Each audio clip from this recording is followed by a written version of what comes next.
Hi everybody, it's Josh, and it is time for the review. Yeah, T-Mobile versus Verizon. I waited 6 months to make this review. I wanted to make sure that I had enough time to use T-Mobile, to give it a fair shake, to answer those questions. Are they connected? Do they have good call quality? How was it when you travel internationally? How was the price? I'm going to answer all those things. I'm going to answer the questions, should you be paying more at Verizon Wireless or should you make the switch over to T-Mobile? And in this review, we're going to go over this. We're going to go over connectivity, we're going to go over call quality, we're going to go over text messaging, international plans, and the price, okay? So let's move right into it. Connectivity, okay? I've been all over with both networks now.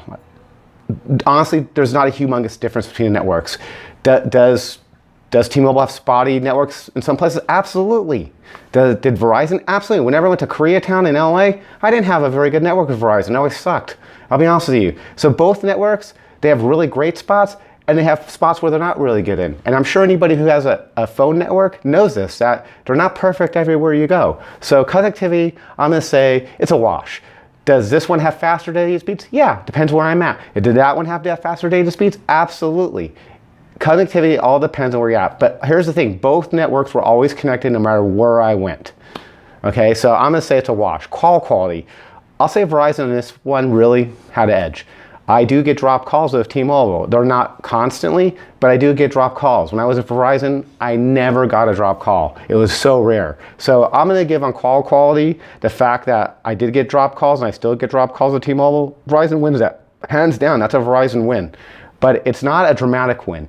I don't get that many. I get maybe one a day at most. And I use my phone quite a bit. I speak over 3,000 to 4,000 minutes monthly on my phone. I know it's rare today. Most people don't even want to talk on the phone, but I do talk a lot on the phone.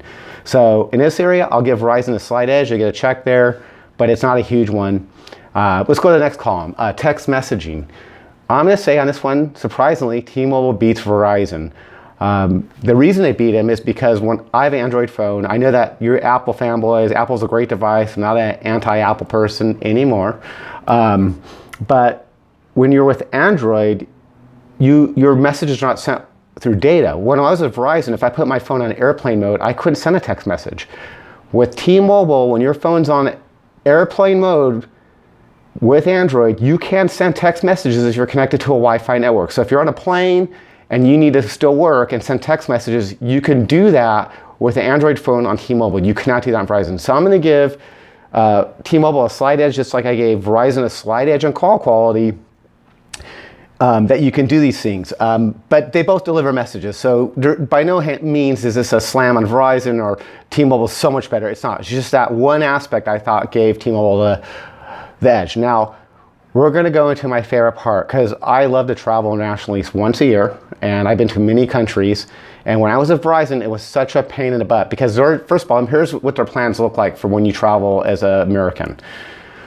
Data for 140 countries.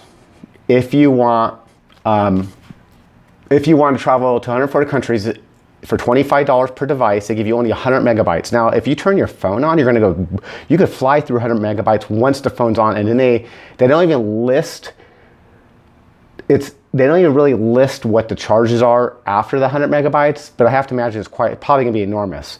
It's 50 cents per sent text messages, 5 cents per received, $1.79 to talk, okay? Here's T-Mobile's plan, okay? 180 countries are all included unlimited data and text, 20 cents a minute to receive and make calls. Hands down, T-Mobile blows the pants off Verizon in this category.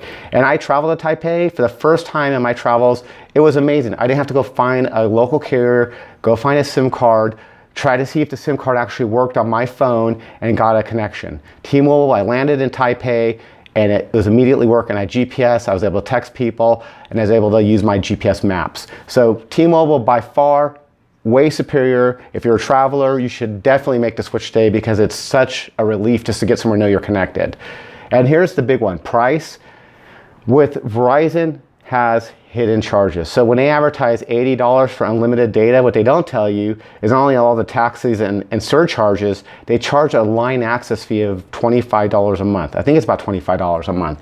T-Mobile advertises right now 2 lines, unlimited talks, text, data, everything for $100 flat. It's true. When you get your bill with T-Mobile, that's what it is. It's exactly a flat rate. There's no hidden charges, no line access fee. They're really honest about it. Where Verizon was very, in my opinion, they're not very transparent about their billing. Their billing, there's a lot of miscellaneous charges. So when they advertise those $80 unlimited plans, your bill ends up being about $120 a month is what it comes to. And that's for one line. With T-Mobile, you get 2 lines for a flat $100 and includes 180 countries that you can use but data and text unlimited. So my opinion is there's not a huge difference between these networks, to be honest with you. I don't think T-Mobile is much better. I don't think Verizon's much worse. I don't think Verizon's much better, and I don't think T-Mobile's much worse.